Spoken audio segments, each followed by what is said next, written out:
So today is May 24th, and try to pull this thing around. I don't know if I can do it right. I'm just doomed to do things the wrong way here. But May 24th, and supposedly I'm supposed to hear back from some guy, John Balsco, who works at Alaska Brewing in some sort of capacity, doing business partnerships or something. And the woman who is the retail manager, who I thought was the marketing person, forwarded the data that I had sent with the YouTube link to kind of the summary that I did after I talked to her about trying to build a partnership with them for the startup funds, for the help with the insurance, and in return giving them a lot of control over the business and a lot of the profit from the business and a great launching pad to go back and forth to their location. And serving drinks in the evening with the McManaman's theme, etc., etc., etc. And today, the 24th of May, it's not even June yet. You know what I mean? So I'm kind of negative. I feel like every day that goes past is like fingernails on a chalkboard, watching 4 or 5 ships coming to town. It's not even June yet. We can get this going. Give these guys a minute. It's a good company. You know what I mean?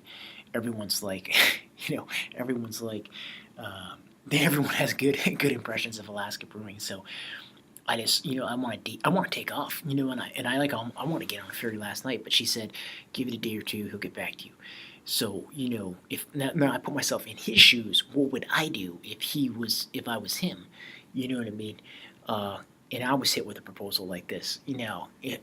If someone came at me with a business idea like this for something else, say I got this thing up and going, and someone came at me with a proposal to help them start a beer company, I would probably listen to it. You know what I mean? Let's just say I got my lumberjack business, my McManaman style thing going. We were serving Coors Light, we were serving Budweiser, we were serving, I don't drink that much beer, so I'm a Coors Light, Bud Light, Alaskan Amber, we were serving half a dozen different beers. We had a McManaman style business.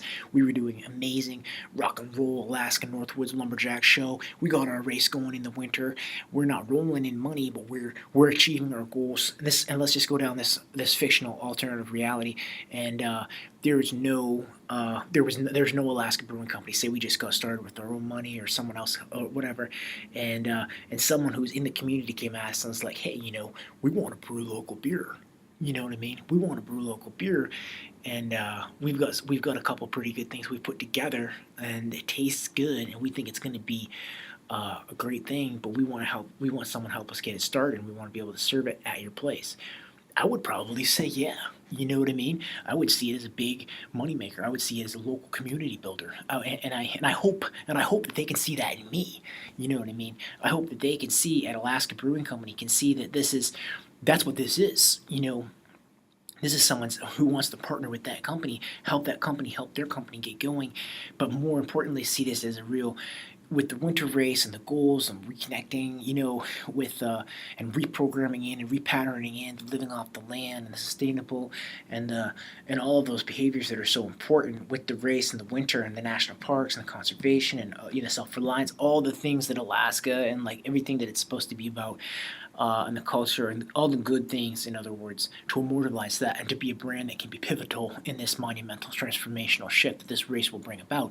It's like I look at like a Ryan Reddington in Kinnick, he hunts and fish some, or like even someone from the States who came up and picked up some of the behaviors, Jesse Holmes, and that's cool that these guys do that, but we want to more intelligently program in those types of behaviors so that we can see across nations and cultures the value from having that connection, not just hunting, fishing, but also gardening, also, and have that intention and that connection with the local ecosystem, with the local landscape, and what those entities, the landscape and the ecosystem, the things around you can support, so that we're not always, in this resource deprivation mode and taking shit from somewhere else, or like having someone else do the work. So all these things. Anyway, I don't want to run on verbatim about that. But I was just thinking, it's like, if I was them and someone was like, 5 years down the line, and I didn't do the Alaska brewing thing, someone wanted to, I would probably go for it.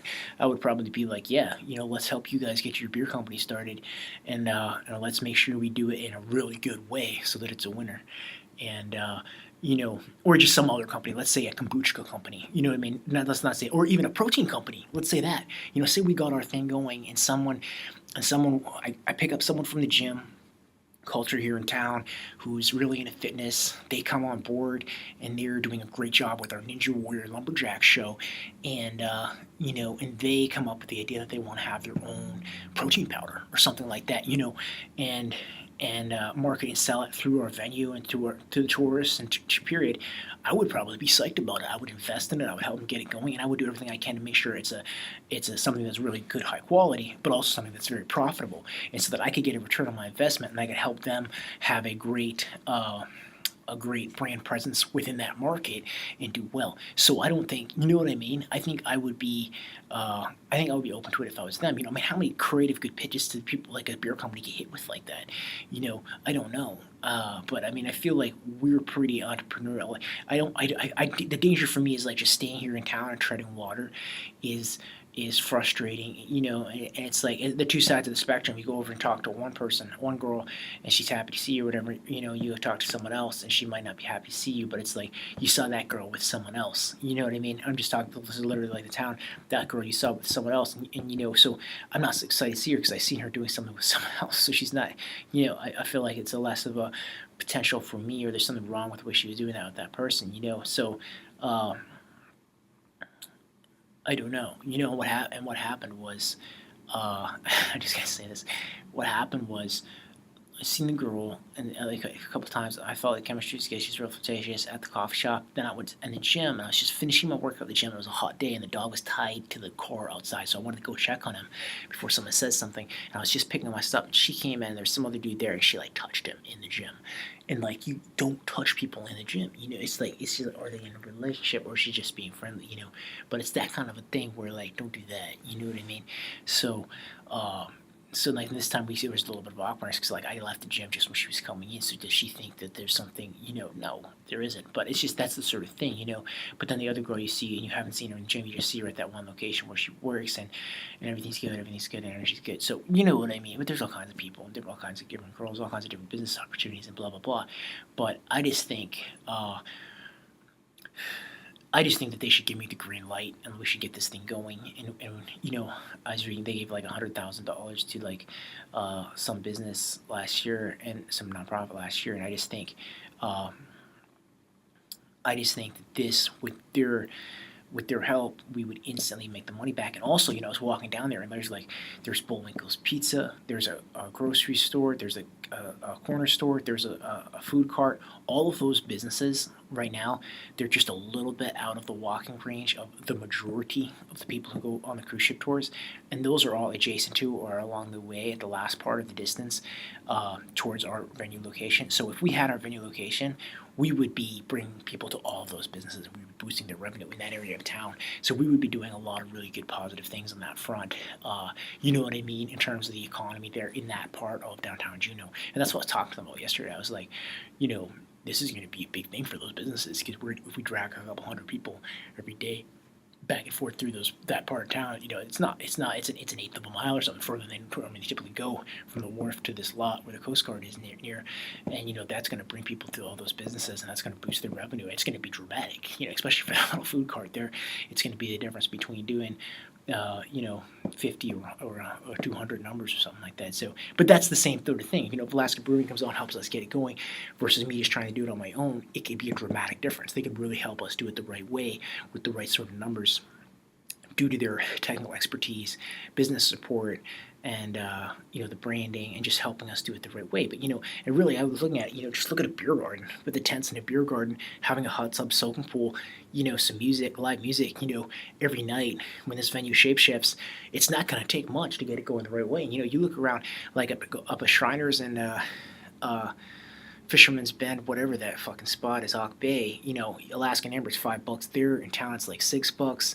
you know, if these guys can sell it wholesale through us or just a little bit, you know, $5, just a little bit, 450 or something, you know, it's going to be a big sell. It's going to be a big thing, I think. So I think the whole thing would go huge.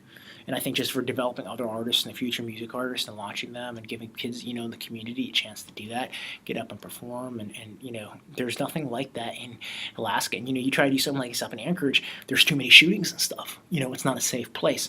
Relatively, Juneau is a pretty safe, nice community. So, and it is the capital, so I think it's a good thing.